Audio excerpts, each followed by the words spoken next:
Good morning, students. I welcome all of you for this video lecture.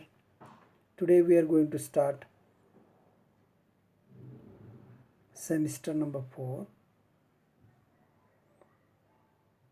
As due to the COVID restrictions, again we have to see, we have to discuss, we have to interact with each other through these video lectures. Very soon we will get out of it. Till then, we have to stick to this online teaching and learning process. So, in the last 3 days, you have seen, you have listened the lectures given by Amol Ghadge sir. He's talking about priority distributions, and that is paper number 7. I will talk about paper number 8, and that is statistical methods. Second, in this paper, we have to see 3 important units of the syllabus, ज्याच्यामध्ये एक unit आहे statistical quality control आणि दुसरे unit आहे testing of hypothesis part 1 and part 2. One more unit, that time series is there, but it is deleted for this particular semester. No questions will be asked on this unit in the examination. So we'll see SQC. The objectives of learning SQC, it is chalked out in the syllabus as given. After careful study of this unit, you should be able to understand chance and assignable causes of variability in a process, explain the construction of Shewhart control chart, know how to construct and interpret variable and attribute control charts, and find the relationship between quality control and statistical methodology of control charts.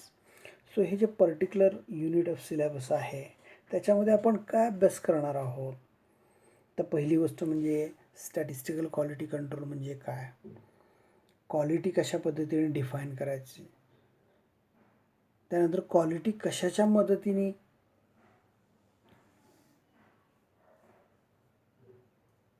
Control केली जाते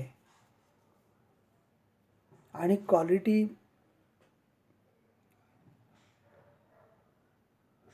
assessment करत असताना त्याची काय कारणं आहेत ज्याच्यानी quality खराब होते, डिटेरिओट होते, अशी कारणं कशाच्या पद्धतीने शोधणार आहोत वगैरे या सर्व गोष्टींचा अभ्यास आपल्याला या युनिटमध्ये करायचा आहे आणि तो तुमचा याच्यामध्ये होणं अपेक्षित आहे. आता quality control it is an applied branch of statistics, म्हणजे हे एक ॲप्लिकेशन आहे स्टॅटिस्टिक्सचं. स्टॅटिस्टिक्सचा वापर केला जातो मॅन्युफॅक्चरिंग इंडस्ट्रीमध्ये खास करून. तर variety of products are used by our society which are produced on a large scale. म्हणजे आज मॅन्युफॅक्चरिंग इंडस्ट्रीमध्ये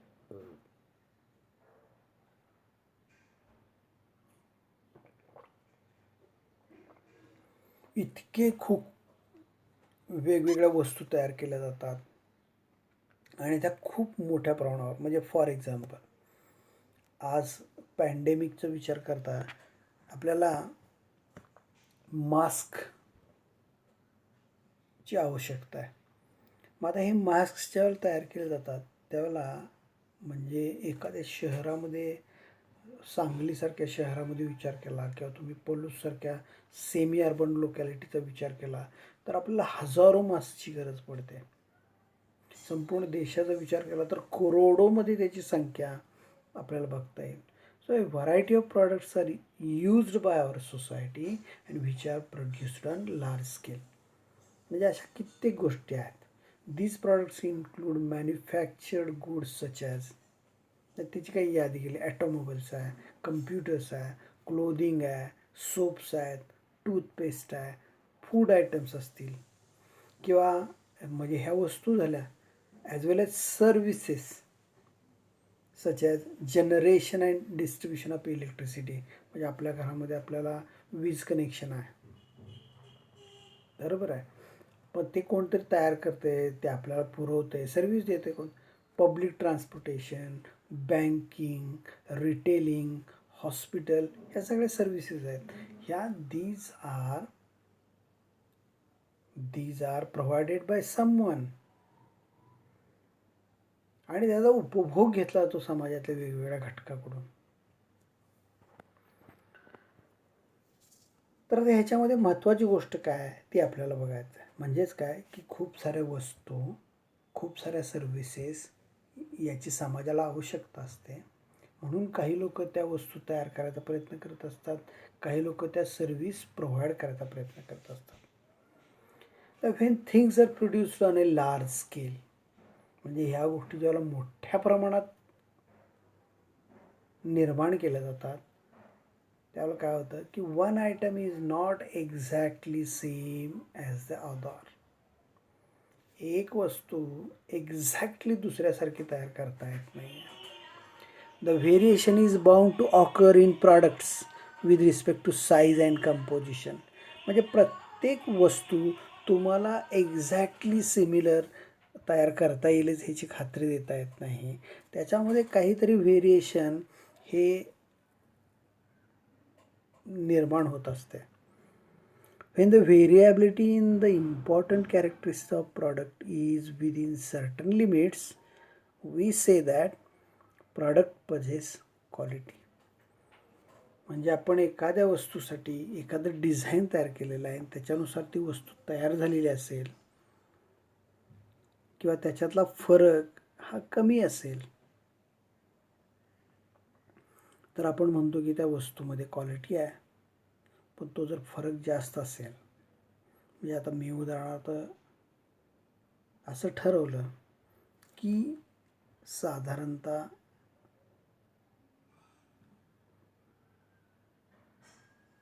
5 सेंटीमीटर बाय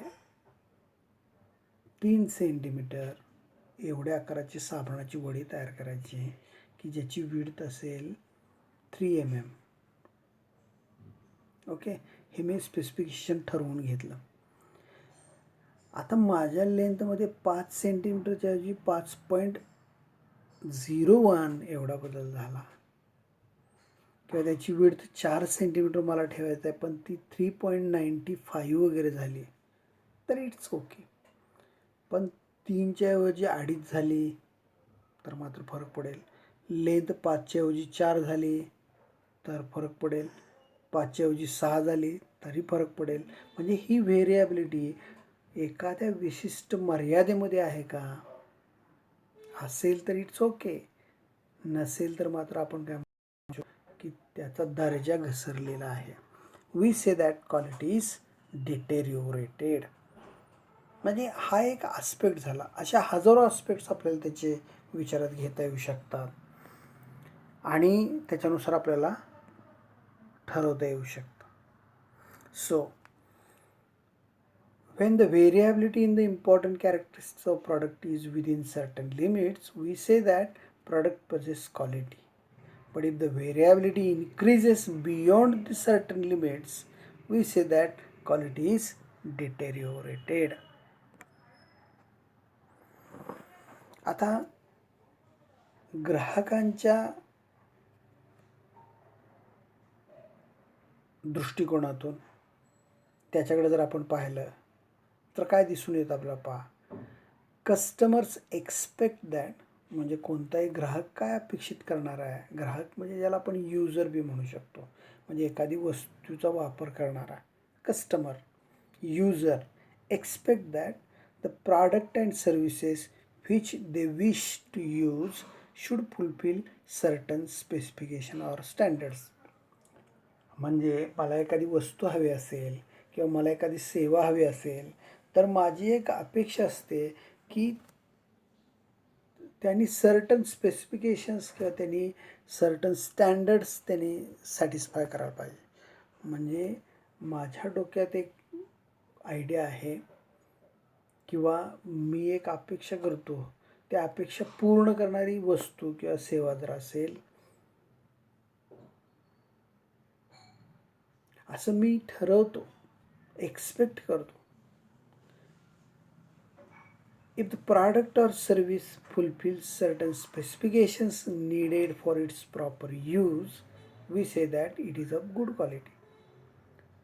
म्हणजे आपल्याला एखाद्या वस्तूचा, एखाद्या सर्व्हिसचा चांगल्या पद्धतीने उपभोग घ्यायचा आहे, त्या वस्तूचा योग्य वापर करायचा आहे आणि त्याच्यासाठी आपण काहीतरी स्पेसिफिकेशन्स ठरवलेले आहेत, आडाखे ठरवलेले आहेत, ते जर सगळे पूर्ण केले जात असतील त्या वस्तू किंवा सेवेकडून, तर त्याला आपण चांगली क्वालिटी असं म्हणतो, गुड क्वालिटी.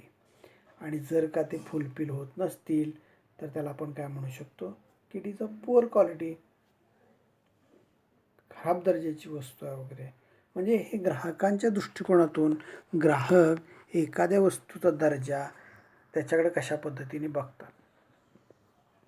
आता इथं काय अडचण काय होते पहा, ह्या चर्चेमध्ये आपण वेगवेगळे शब्द वापरले. कोणकोणते? Meaning of the word such as good, the best, poor, fair, हे जे सगळे शब्द आपण क्वालिटी बरोबर वापरतोय ते काय, ते used as adjectives to describe quality. म्हणजे ही विशेषणं म्हणून आपण या ठिकाणी वापरतोय. आणि ते कशावरती अवलंबून आहे, तर एखाद्या कस्टमरचं जे परसेप्शन आहे त्याच्यावर अवलंबून आहे. म्हणजे काय होऊ शकतं पहा, one customer may find a specific product of the best quality while the other customer may find the same product of poor quality. म्हणजे दोन वेगवेगळे ग्राहक आहेत, एकाला एक वस्तू चांगली वाटत असेल तर तीच वस्तू दुसऱ्या ग्राहकाला खराब वाटू शकते. वस्तू बदल झालेला नाही आहे, पण काय की त्या दोन ग्राहकांच्या परसेप्शन वेगवेगळ्या आहेत. Thus, the term quality of the product or service may carry different meaning. त्यामुळे क्वालिटी हा शब्द डिफाईन करत असताना तो इतका व्यक्तिसापेक्ष आहे, तो इतका स्थळ सापेक्ष आहे. म्हणजे व्यक्ती, स्थळ सगळ्या सापेक्ष, म्हणजे त्याच्यानुसार तो बदलत राहतो. त्यामुळं क्वालिटी हा शब्द डिफाईन करत असताना आपल्याला वेगवेगळ्या गोष्टी तिथं विचारात घ्याव्या लागतात.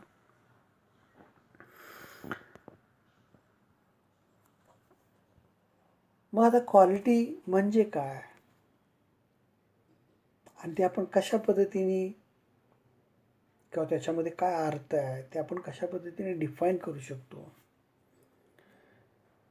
तर आता हा जो शब्द आहे, the dictionary meaning of quality is degree of excellence.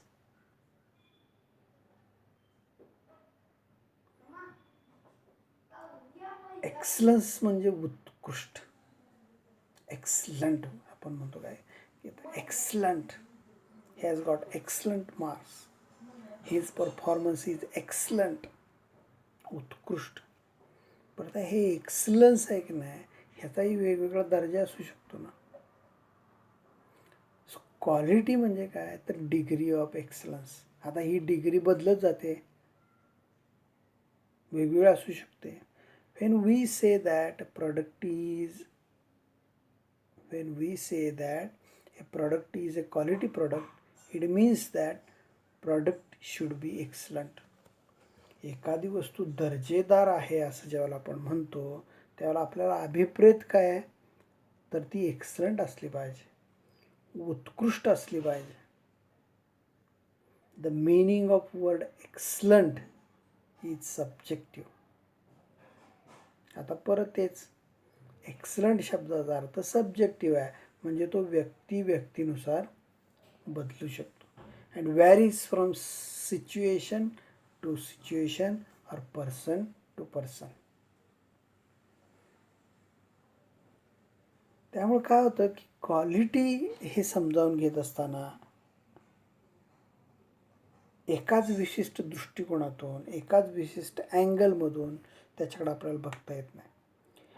Different persons may define quality in different ways.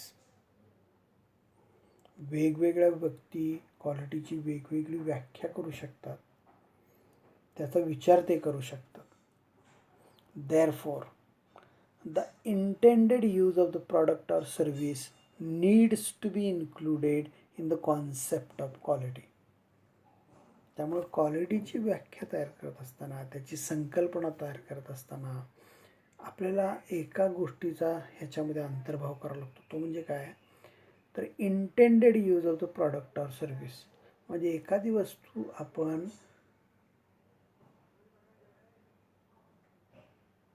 कोणत्या प्रकारचा वापर करण्यासाठी तयार करणार आहोत. Intended use. मी एखादी सर्व्हिस द्यायचा प्रयत्न करणार आहे, तर मी ते कोणासाठी देणार आहे, का देणार आहे, इंटेंडेड यूज काय आहे त्याचा, हा जो अँगल आहे तो त्याच्यामध्ये आपल्याला इन्क्लूड करता आला पाहिजे. तो जर इन्क्लूड करता आला तर आपल्याला क्वालिटीची व्याख्या चांगल्या पद्धतीने करता येऊ शकते. So, I think in today's lecture we have simply started discussion on what is quality and how to interpret it. त्याचं मीनिंग किंवा क्वालिटीकडे कोणत्या अँगलने बघायचं आहे या संदर्भी आपण चर्चा केलेली आहे. I think it is enough for today's lecture. In the next lecture, we'll try to define quality, त्याच्या वेगवेगळ्या व्याख्या, त्याचे वेगवेगळे आस्पेक्ट आपल्याला त्याच्यामधून चर्चा करता येतात. So I think we stop here. You stay at your home, stay secure, be careful and take care of your health. Goodbye. See you tomorrow.